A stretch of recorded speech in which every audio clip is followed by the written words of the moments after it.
శ్రావ్య good కానీ ఒకడు YouTube channel పెట్టి ఆడవాళ్ళను కులంని అడ్డు పెట్టుకొని డబ్బులు ఎలా అని వాడి ఆలోచన. వాడికి డబ్బులు లేవు, వాడి ఛానల్ చూడరు కాబట్టి వాడికి గట్టిగా గడ్డి పెట్టండి. ఎస్, గడ్డి పెట్టాల్సిన అవసరం ఏందండి? నా స్టాండ్ అది కాదు. సో విలువలు లేని మనుషులతోటి మనం ఏం మాట్లాడతాం? వాళ్ళు ఆలోచించాలా. వాళ్ళకు కూడా అక్కలు ఉంటారు, చెల్లెళ్ళు ఉంటారు, వాళ్ళకి వాళ్ళ కుటుంబ సభ్యులు ఉంటారు, వాళ్ళ తల్లిదండ్రులు ఉంటారు. వాళ్ళు ఆలోచించాలా. వాళ్ళకి కౌంటర్ ఇచ్చేంత స్థాయి నాది కాదండి. వాళ్ళకి కౌంటర్ ఇచ్చేటువంటి స్థాయి నాది కాదు. సో నేను ఏదైనా సరే నేను ముందర లీగల్గానే ఎదుర్కొందాం అనుకుంటున్నా. సో వాళ్ళకి కౌంటర్ ఇచ్చే స్థాయి కూడా నాది కాదు. వాళ్ళ విజ్ఞతకే, వాళ్ళ కుటుంబ సభ్యుల విజ్ఞతలకే నేను వదిలేస్తున్నాను. సో అందుకే నేను వాళ్ళ గురించి ఎక్కడ కూడా నేను ప్రస్తావిస్తలేను. సో నాదైన దారులనే నేను వెళ్తా ఉన్నా. సో నాకు అర్థమైపోయింది, ఒక హింట్ వచ్చింది, శ్రావ్య నువ్వు ఇంకా గట్టిగా కొట్లాడాలి, ఇంకా గట్టిగా పోరాడాలి. సో ఇంట్లో మా మదర్ ఏడుస్తే కూడా నేను ఒకటే చెప్పిన, మా అమ్మ బాధపడితే కూడా నేను ఒకటే చెప్పిన, అమ్మ డెఫినెట్గా మనం బురదలో దిగినామమ్మ, మనం పోరాడాలి తప్పదు. సో ఇవన్నీ కూడా సర్వసాధారణము. మీకు నా పైన నమ్మకం ఉంది, గది చాలు. ఓకే, సో నా ప్రజలకు, నన్ను నమ్ముకున్న ప్రజలకు, నేనేందో తెలిసిన వాళ్ళకి అందరికీ కూడా ఒక నమ్మకం ఉంది, గది చాలు. That stands a lot. అంటే చాలామంది ఉన్నారు నన్ను ఇష్టపడే వాళ్ళు, బీసీలలో ఉన్నారు, ఎస్సీలలో ఉన్నారు, ఎస్సీలలో ఉన్నారు. అంతెందుకు, అసలు ఈ లంబడి తాండాలకు ఫస్ట్ పోయి ఓకే టీవీ కదా చూపించింది, మైకు పెట్టి చూపించిందే మేము.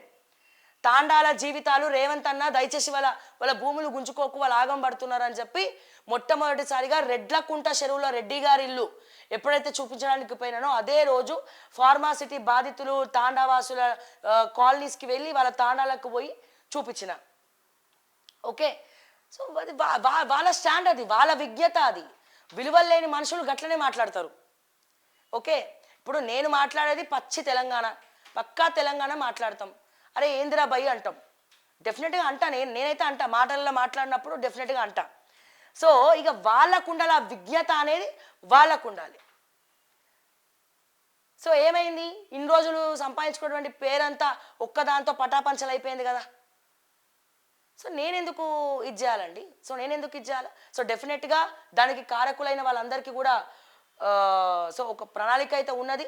నేను ఎదుర్కొనే రకంగానే నేను ఎదుర్కొంటా.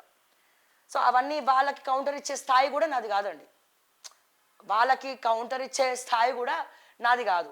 సో డెఫినెట్గా పళ్ళున్న చెట్లకే రాళ్ళు పడతాయి బరాబర్.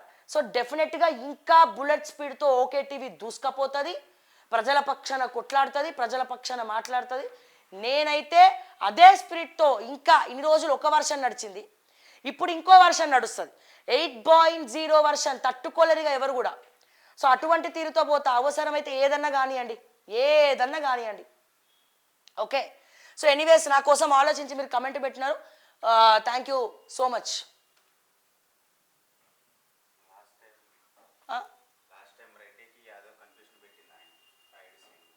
అవునా, అంటే ఏమని?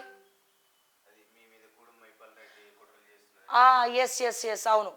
అండ్ ఇది కూడా పాపం ఈయననే లాస్ట్ టైం కూడా మీ వెనకాల కొంతమంది కుట్రలు చేస్తున్నారు, తోటి ఛానల్స్ కుట్రలు చేస్తున్నాయి అని కూడా ఈయననే కమెంట్ పెట్టడం జరిగింది.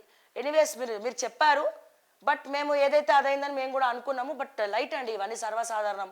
ఇప్పుడు డెఫినెట్గా వాళ్ళని అందరూ తిడుతున్నారు, వాళ్ళ కమ్యూనిటీ వాళ్ళే తిడుతున్నారు, ఏంద్రాబాయ్ ఇదని చెప్పి వాళ్ళు నీచంగా ఇచ్చేస్తున్నారు. సో అతి త్వరలో కొన్ని విషయాలు అయితే వాస్తవాల్ని బయటికి తీసుకొస్తా. వాట్ ఈజ్ వాట్, ఎందుకు జరిగింది, ఏం జరిగింది. సో మా ఆఫీస్ నుంచి వెళ్ళినటువంటి ఎంప్లాయీస్ ఎవరు, సో వాళ్ళందరి మీద కూడా యాక్షన్ తీసుకుంటున్నాము. సో డెఫినెట్గా స్ట్రాంగ్గానే ముందరికి వెళ్తా. ఓకే, అండ్ ఇక వాళ్ళు ఎవరు ఏంది, నా ఫ్యామిలీ మెంబర్సా, ఫ్యామిలీ ఫ్రెండ్సా, ఆ కుటుంబానికి సంబంధించిన వాళ్ళు కూడా నాకు కాల్ చేస్తున్నారు, ఏంది శ్రావ్య ఇదని చెప్పి. ఓకే, అండ్ ఇంకోటి వాళ్ళు ఏదైతే ఇక నేను మాట్లాడాను, ఎందుకంటే నా స్థాయి అది కాదు, నేను దానికి కౌంటర్ ఇవ్వాల్సిన అవసరమే నాకు లేదు. ఎనీవేస్ మరిన్ని వార్తలకు ఒకసారి చూద్దాం.